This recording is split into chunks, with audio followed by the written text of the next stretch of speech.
वज़ीर-ए-आज़म शहबाज शरीफ ने वफाकी काबीना का इजलास आज शाम तलब कर लिया है। मुल्की माशी और सियासी सूरत हाल पर गौर किया जाएगा। मज़ीद जानेंगे डॉन न्यूज़ के नुमाइंदे ताहिर शिरानी से। ताहिर, क्या तफसीलात हैं?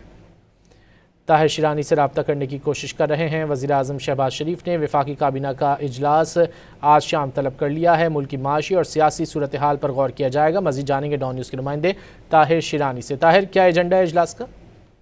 देखिए, इजलास का एजेंडा अभी तक जारी नहीं किया गया है, लेकिन आज शाम 5 बजे वफाकी काबीना का इजलास शेड्यूल है।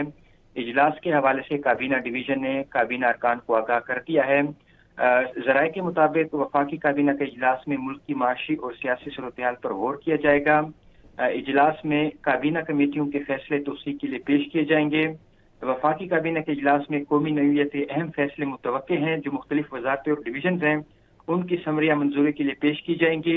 वज़ीर-ए-आज़म शहबाज शरीफ की ज़ेर सदारत जो आज होने वाला इजलास है, ये अहम इसको करार दिया जा रहा है और ज़राए के मुताबिक इसमें अहम जो फैसले हैं वो मुल्क की नौइयत के हवाले से वो मुतवक्के हैं। जी, बहुत शुक्रिया ताहिर शिरानी इन तफसीलात के लिए।